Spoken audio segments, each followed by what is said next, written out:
Hi YouTube family, it is Tara's VSG journey from Facebook or Aurora Bora 10, and I am here for my week 34 update since my vertical sleeve gastrectomy on November 25th, 2013 with Dr. Saeed Akramadan at the University of Minnesota Medical Center. So it's been about 6 weeks since my last update. So in week 28 I was at 173 pounds, and this morning I weighed in at 166 pounds. So in 6 weeks, I've only lost about 7 pounds. So here we are, close to the 8-month mark since my surgery, and you can tell that it's completely slowed down. I guess that averages to be about a pound a week, which is still really good in the weight loss world, but for those of us that have had surgery, we're used to dropping huge numbers, and I know I should be used to this by now because my journey slowed dramatically around the 4-month mark, which was super early. But my highest weight was 270 pounds. My surgery weight was 245 pounds, and my current weight today was 166 pounds. So that is a 104-pound loss since my highest weight, and that is nothing to be ashamed about. It's fantastic. Since surgery then, it's about 79 pounds. So I'm this close to being at the 80-pound mark since surgery. The really awesome news with that is I'm only about 8 pounds away from being at a normal BMI, which, wow, you know, that if I go at the rate I'm going in another 6 weeks, hopefully I'll be there.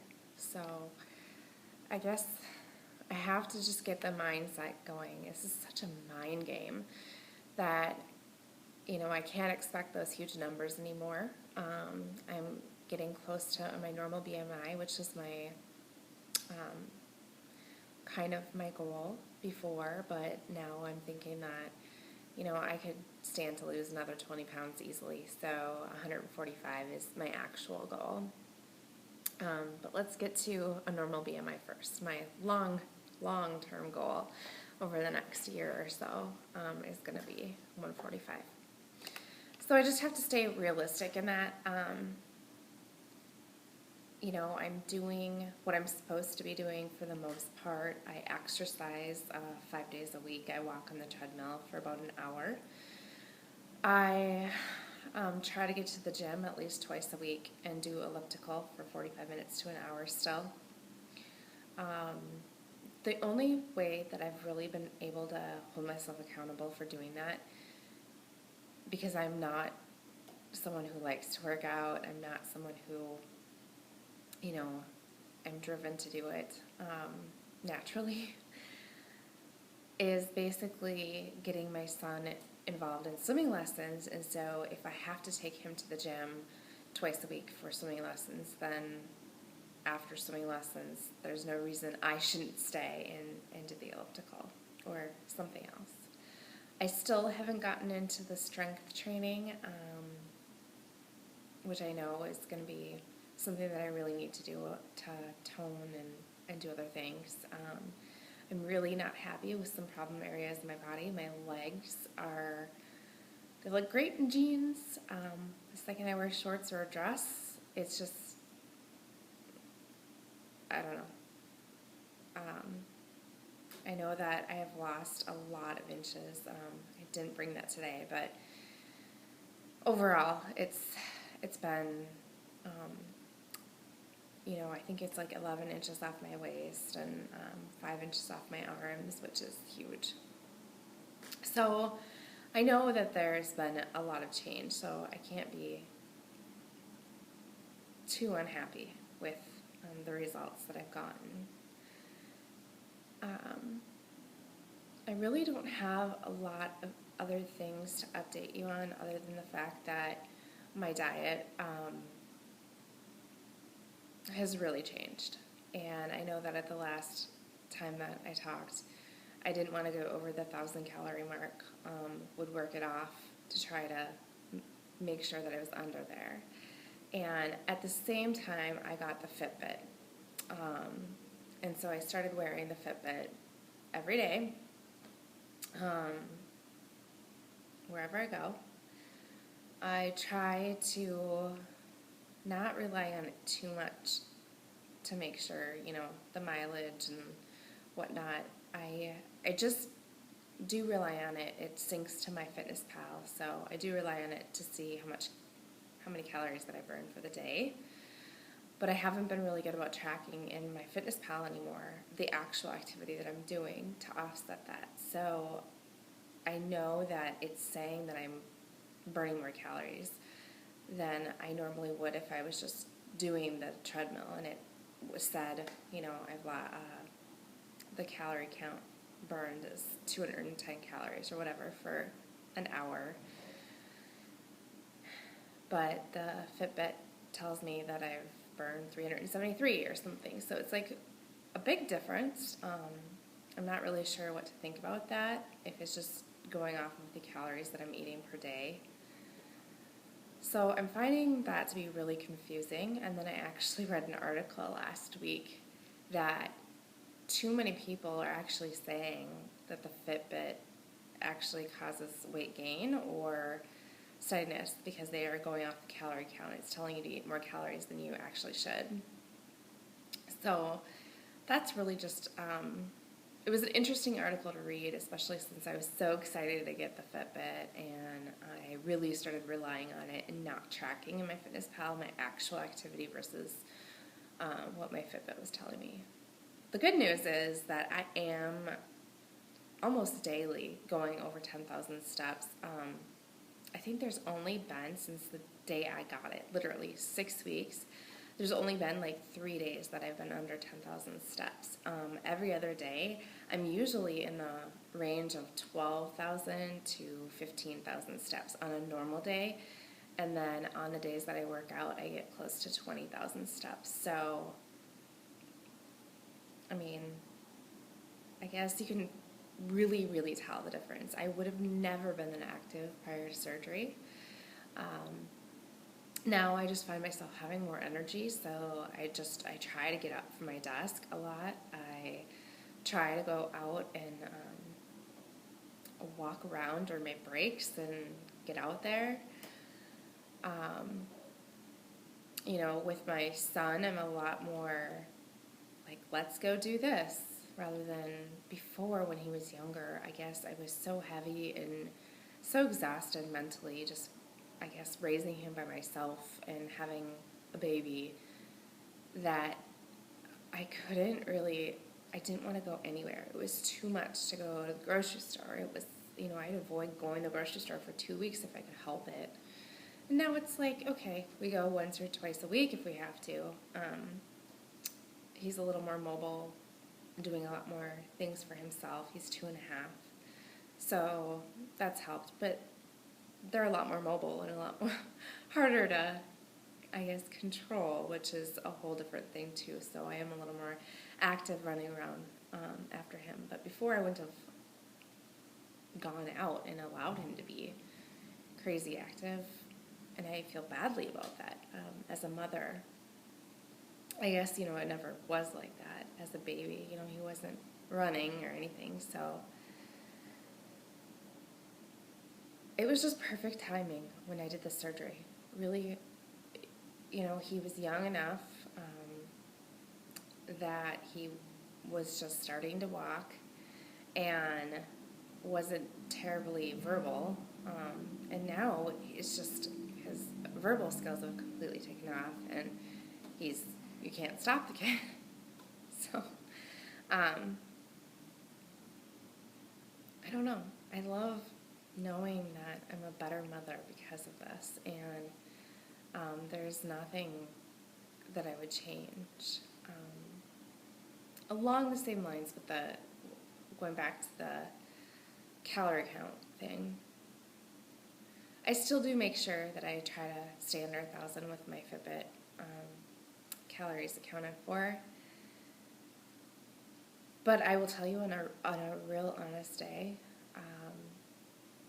I'm hitting the 1,200 calories 1,400 calories. Some days when I work out, I'm close to 1,600 calories per day going in my mouth. It is scary to me that I'm going to ruin this and that I am going to set myself up for failure. And if I don't get control of my eating habits, because clearly I've been really just letting my sleep do the work. Other than being more active, I am not being conscious about snacking. I guess that's not true because I do track everything in my FitnessPal to know what I'm eating. It's almost like I'm self-sabotaging myself. Like, I don't mean to be, but I think, oh, it's okay. I'm in with my calorie limit and I'm hungry. I really honestly can say that I'm not just eating out of the snacking or grazing mode to just eat. I am really hungry at that time, and I probably a little bit overdo it. I don't stop when I'm really full, and sometimes can get myself over full. And I think part of that is because I get hungry every 2 hours, so I try to eat just a little bit more so I won't get hungry in 2 hours so that I can try to hold off. And I'm choosing all the right things when I'm eating those meals. I'm always getting protein in. I try to get 15 grams or more per meal, or snack, whatever I'm doing. I have really incorporated vegetables and fruits, and the healthier fruits, the berries, things like that with a lot of fiber. I try to stay away from things like bananas and oranges and the citrus fruits, just because they are higher carb. Even my favorite apples, kind of afraid because of the carbs and the sugars in there. The grapes, I stay away from those. They're so good, but I really try to stick with berries, like blackberries, raspberries, strawberries, green vegetables, so a lot of lettuce wraps with turkey burgers. What are the other things? Eggs, lean chicken, a ton of shrimp. Fish has become my new favorite food because it's so low calorie and high protein. And I never was a fish eater before. I still rely heavily on my Quest bars once a day. For that, if I cut those out, geez, man, I'd have another 150 calories that I wouldn't have ingested. So I really wish I could get rid of those, but I can't find anything that's as quick and as easy, without more fat. Or I still like that it has the fiber in there. It helps keep me regular. So I really just want to try to maybe reduce the Quest bars and find something else. I know that turkey jerky, is something that I've done in the past, has been good. I can't do the Greek yogurt. It doesn't fill me up. I'm hungry in a half an hour after I've had it. And it's probably just a mind game with myself. I just need to allow myself to be content and not so focused on food. On the days that I get really, really busy and I'm not, planning my whole day around food, or I'm having my routine days at work and stuff like that, it's not so bad. If I have a busy weekend and we're doing stuff, I don't feel as hungry. I can go 3 or 4 hours without having to eat, and I don't know what it is. It's got to be the mind hunger, really, I don't know what to say about it. So I guess the only other thing to do is to do a quick body shot. Nothing much has changed. I actually think because I'm wearing a dress today that I probably don't look as good as I did 6 weeks ago. I don't know. Maybe you'll see a difference and you can let me know. But I guess I'll just show you.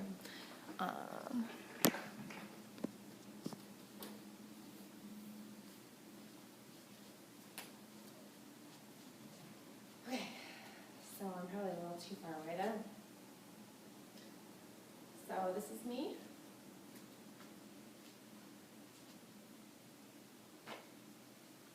At 34 weeks post-op, and I'm actually wearing a dress. You know, I can honestly tell you that 34 weeks ago, you wouldn't have caught me dead in a dress if I could help it. So, because it's 90 plus degrees outside and the humidity is insane, which you can tell by my frizzy hair, I apologize. You know, I wear dresses now because it's comfortable, it's nice to wear to work, and it keeps me cool. And before I would have suffered around in a cardigan to hide my arms and and jeans, no matter what. So, I mean, it's just a night and day difference of, I guess, the confidence that you have too. Even though I'm still not comfortable with areas of my body, like, you know, this here and, you know, whatever. But my legs really bother me. And before, if you had asked me the fattest part of me, I would have said my stomach and my hips and my arms, and I would have never said anything about my legs. But now my legs are like my primary focus, so I really need to start doing something about toning, I think, to try to shape them a little or do something different. Anyway, I guess that's it for my update. Please message me with any questions, or I really love comments. I don't get a lot of them. I know that, you know, I'm not fishing, but support is huge in this community, and you guys are it for me, so thank you. Please get in touch with me, and I'd love to hear from you. Take care, and I'll talk to you hopefully in another 6 weeks or sooner.